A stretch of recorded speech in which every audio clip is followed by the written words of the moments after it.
Honestly, whiplash is the perfect word.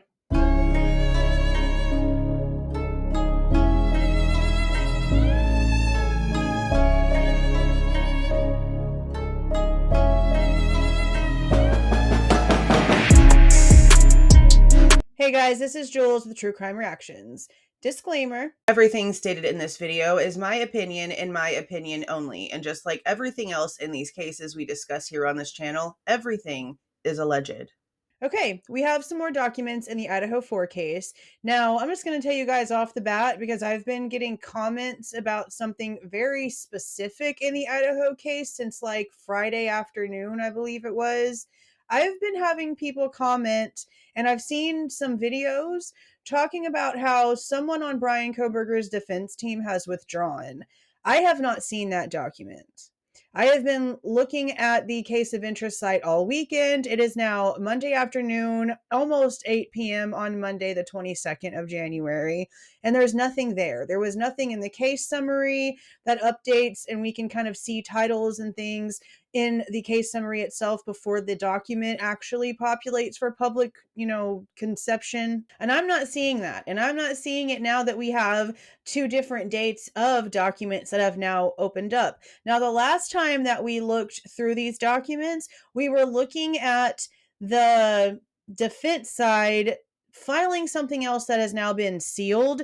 And I was like, okay, guys, why are you going back and forth? And I'm trying to honestly figure out what Bryan Kohberger's team is doing with all of this, because I know in the latest documents, they're basically trying to say that they were sort of like forced into agreeing with these deadlines and sealing everything and all of this stuff going on through email correspondence with the state, with the prosecution. Now, I don't know if that's going to be presented when it comes to the 26th, because on the 26th, remember, we have this hearing going on for the possible motion to dismiss denial to be, well, it's not like a possible thing. This whole thing is about to be reheard, and the decision is being asked to be considered because the motion for dismissal on the grand jury indictments was denied by Judge, and now all of that is being heard all over again. So I'm wondering if Ann Taylor is going to show the email correspondence with the state in which she's acting as if they were pressured to go along with certain deadlines and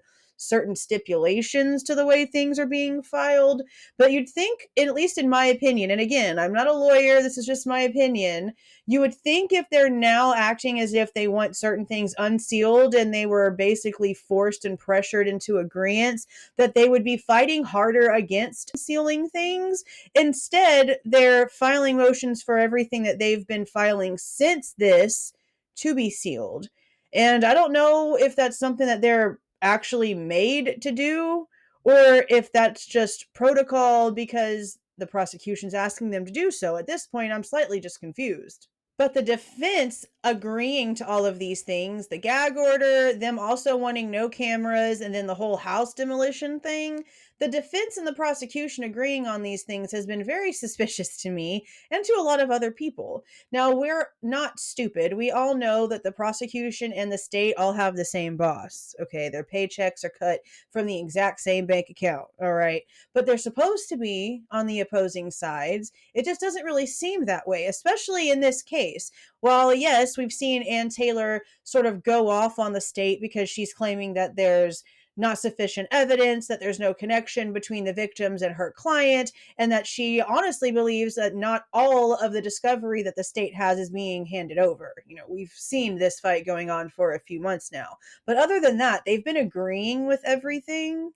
So I'm just honestly confused about this whole want for things to be unsealed, especially since now they're still filing things under seals. So now here is the motion to unseal the defendant's motion to reconsider, which is the very first step that we saw the defense taking to start unsealing documentation, and basically where we got the first little, glance at the fact that they were going to start claiming that they were being pressured by the prosecution in order to agree to these things.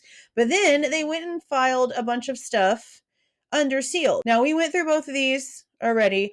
These 5 documents right here, like, it looks like a lot, and if this was a year ago in this case, we would have so much to talk about with 5 document drops, all right? But since they're sealing everything, there's really nothing to discuss besides, our annoyance with the whole thing. So here we have the motion to seal the state's memo in support of its objection to defend its motion to seal, because of course the state wants everything to remain sealed. So they're objecting to the fact that Bryan Kohberger now wants to unseal certain things. So of course, they're also sealing all of their reasoning for wanting things to be sealed so that we, the public, can just guess and drive each other crazy and get into these stupid internet fights about what it possibly could be and, just run amok like we do. Now, this is the actual objection to defendant's motion to unseal. And because everything is actually sealed, there's nothing for us to read. There's no information. It literally just says, comes now the state of Idaho by and through the Latell County prosecuting attorney and objects to defendant's motion to unseal.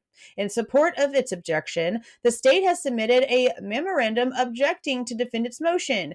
The state has filed this memorandum under seal. You get it? See, it's just it's just really annoying. And then we have the amended motion to temporarily seal the state's memo in support of the objection. And then the amended order temporary sealing it. Again, no information, just a bunch of words and a bunch of, dead trees unnecessary for no reason whatsoever to all say the exact same thing and literally nothing at all. That is it. That's it. It's just them in a whole bunch of unnecessary drama telling us we're arguing with each other, but we can't give you the reasons why, and we can't give you the details, but we want you to definitely know that we're fighting. It's just so funny to me. But that is it for the new documents. With the comments I was getting, I was really looking for something about somebody withdrawing. I mean, it could pop up. I don't know how, honestly, some of these channels seem to get their hands on documents before they've become publicly available, like sometimes 5 to 6 days before they've become publicly available. I'm not on that train, okay? I have no idea how they're able to do that. So if that document shows up on the public case of interest website and it's like shown to the public to be viable and legit, then we'll go through it. But until then, I'm not discussing it because I don't see it as being legit until I can pull it from the actual court website. So I'm not saying that these people that are coming out with this information are giving false information, but I don't have their resources. I don't have what they have. So I can't give anything about that because to me it's not real. It's not where I pulled things from. So until that actually shows up, we're just not going to even entertain that here. But this is what these documents are, the ones that are available for public viewing. It is literally them arguing about the defense now wanting to unseal documentation. So again, we have the hearing this Friday. Again, it's the 22nd. It is Monday the 22nd. And this whole thing is going to be going down on Friday the 26th. And it's going to be live streamed from Judge John Judge's YouTube page. Now, I've had a lot of comments about that channel, like live streaming and making money and whatnot. Just because a channel can live stream and has X amount of subscribers does not automatically mean that it's monetized. There could be a channel with 100,000 subscribers, okay, that's been around for years. And that doesn't mean that it's a monetized channel. You have to literally apply to become monetized after you hit certain criteria. And just because a channel has actually hit that criteria, it doesn't automatically mean that it's monetized. Monetization is not something that's done automatically.